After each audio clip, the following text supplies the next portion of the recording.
নমস্কার বন্ধু, আমি জিতেন। ভাবত মাত্র কয়েক সেকেন্ডে একটা পুরো শহর ধ্বংস হয়ে যেতে পারে।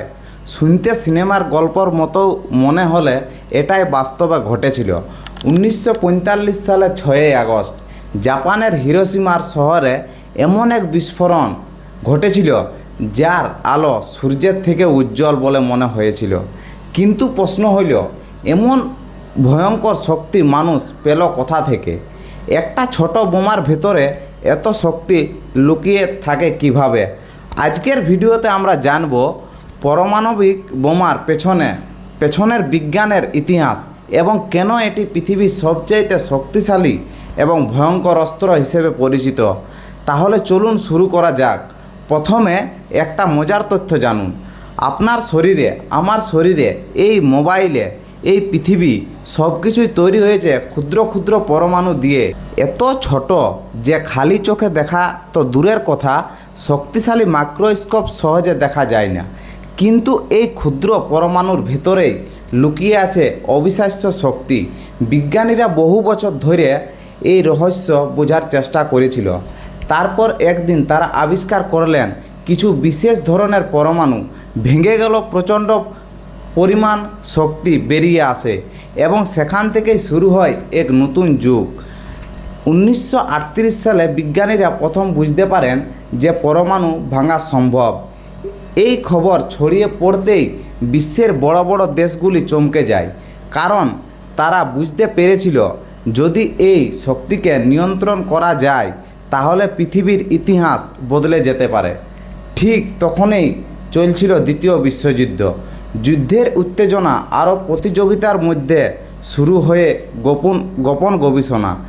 যুক্তরাষ্ট্র শুরু করে ইতিহাসের অন্যতম গোপন প্রকল্প ম্যানহাটন প্রজেক্ট। হাজার হাজার বিজ্ঞানী দিনরাত কাজ করতে থাকেন। তাদের লক্ষ্য ছিল এমন একটি অস্ত্র তৈরি করা যা আগে কখনো পৃথিবী দেখেনি। বছরের পর বছর গবেষণার পর অবশেষে তারা সফল হন। 1945 সালে প্রথম পারমাণবিক বোমার পরীক্ষা শুরু হয়। বিস্ফোরণের শক্তি দেখে বিজ্ঞানীরাও হতবাক হয়ে যান। কিন্তু আসল ভয়াবহতা তখনই বাকি ছিল। 6ই আগস্ট 1945 জাপানের হিরোশিমায় শহরে সাধারণ একটি সকাল। মানুষ অফিসে যাচ্ছে, বাচ্চারা স্কুলে যাচ্ছে, দোকানপাট খুলছে। কেউ কল্পনাও করতে পারেনি কয়েক মিনিটের পর কি ঘটতে চলেছে। হঠাৎ আকাশ থেকে দেখা গেল একটি বিমান, তারপর একটি মাত্র বোমা, আর কয়েক সেকেন্ডের মধ্যেই পুরো শহর আগুন আর ধ্বংসস্তূপে পরিণত হয়ে যায়। হাজার হাজার মানুষ মুহূর্তের মধ্যেই প্রাণ হারান। যারা বেঁচেছিলেন তাদের অনেকেই পরে তেজস্ক্রিয়তার কারণে অসুস্থ হয়ে পড়েন। কিন্তু এখানেই শেষ নয়। মাত্র 3 দিন পরেই 9ই আগস্ট জাপানের নাগাসাকি শহরে আরেকটি পারমাণবিক বোমা ফেলা হয়। দ্বিতীয় বিস্ফোরণের আরও একবার বিশ্বকে দেখিয়ে দেয় এই অস্ত্র কতটা ভয়ঙ্কর। এরপর খুব দ্রুত যুদ্ধের সমাপ্তি ঘটে। কিন্তু হিরোশিমা ও নাগাসাকির ক্ষত আজও ইতিহাসে রয়ে গেছে। এই ঘটনাগুলো পৃথিবীর একটি বড় শিক্ষা দিয়েছে। বিজ্ঞান মানুষের জীবনে বদলাতে পারে, আবার একই বিজ্ঞান মানুষের জন্য বিপর্যয় ডেকে আনতে পারে।